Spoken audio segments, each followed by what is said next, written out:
Hello दोस्तों, आज हम इस वीडियो में सिम्बायोसिस जो कि हमारा नेक्स्ट टॉपिक है उस पर बात करेंगे।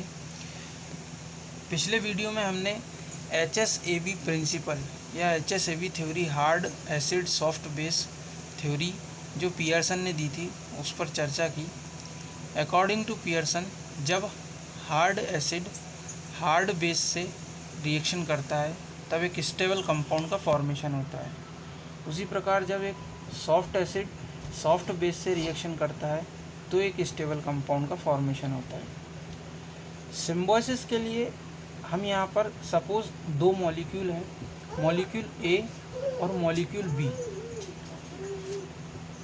अगर मॉलिक्यूल ए यहाँ पर बॉर्डर लाइन एसिड या सीमा रेखा अम्ल की तरह वर्क करता है, या हम कह सकते हैं कि एक अट्रैक्शन सेंटर, आकर्षण केंद्र का भी काम करता है।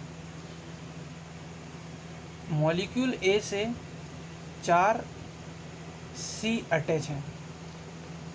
सपोज अगर ये C हार्ड बेस है तो इस पूरे मॉलिक्यूल पर ये हार्डनेस जनरेट करते हैं, और अगर मॉलिक्यूल बी भी हार्ड है तो ये मॉलिक्यूल ए द्वारा अट्रैक्ट हो जाता है और रिएक्शन कंप्लीट होती है। इसी प्रकार अगर ये 4 C जो मॉलिक्यूल ए से अटैच हैं, अगर वो सॉफ्ट बेस हैं तो इस पूरे मॉलिक्यूल पर वो सॉफ्टनेस जनरेट करते हैं, और मॉलिक्यूल बी भी सॉफ्ट है तब ये मॉलिक्यूल ए से अट्रैक्ट होगा। इस प्रकार हम सिम्बायोसिस के लिए कह सकते हैं कि हार्ड बेस उसी को अट्रैक्ट करते हैं जो पहले से ही हार्ड सेंटर से जुड़ा होता है, या सॉफ्ट बेस उसके तरफ अट्रैक्ट होते हैं जो पहले से ही सॉफ्ट बेस से जुड़ा होता है। इसे हम एक एग्जाम्पल से समझते हैं। यहाँ पर हमने BH3 बोरॉन ट्राई हाइड्रोजन और दूसरा है BF3 बोरॉन ट्राईफ्लोराइड। अब यहाँ पर B जो है वो आकर्षण केंद्र है, और बोरॉन इन दोनों कंपाउंड में बॉर्डर लाइन एसिड, सीमा रेखा अम्ल की तरह वर्क करेगा। अब दोनों में डिफरेंस ये है कि फर्स्ट वाले मॉलिक्यूल में BH3 में हाइड्रोजन जो है वो सॉफ्ट बेस की तरह वर्क करते हैं, इसीलिए ये पूरे कंपाउंड पर सॉफ्टनेस जनरेट करते हैं। और BF3 में फ्लोरीन जो है वो हार्ड बेस की तरह वर्क करते हैं, इसलिए इस पूरे कंपाउंड पर हार्डनेस जनरेट करते हैं। अगर हम इन दोनों की रिएक्शन NH3 से कराएं तब NH3 किससे अट्रैक्ट होगा? तो अकॉर्डिंग टू सिम्बायोसिस नाइट्रोजन भी हार्ड बेस है। अब नाइट्रोजन भी उसी मॉलिक्यूल से अट्रैक्शन जनरेट करेगा जो पहले से ही हार्ड से जुड़ा हो, तो नाइट्रोजन BH3 की तरफ अट्रैक्ट होगा, ना कि BH3 की तरफ। BF3 की तरफ क्यों नाइट्रोजन अट्रैक्ट होगा? क्योंकि F हार्ड है।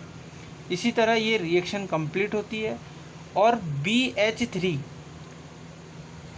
की रिएक्शन अगर हम हाइड्रोजन आयन से कराएं तो हाइड्रोजन आयन बोरॉन द्वारा अट्रैक्शन प्राप्त करता है। क्यों? क्योंकि बोरॉन पहले से ही सॉफ्ट बेस से जुड़ा है और हाइड्रोजन आयन भी सॉफ्ट है। इसे हम एक और एग्जांपल से समझ सकते हैं। नेक्स्ट हमारा एग्जांपल है, एक हमने बाइडेनेटेड लिगेंड, द्विदंती लिगेंड लेके रखा है CH3 का होल ट्वाइस NPF2।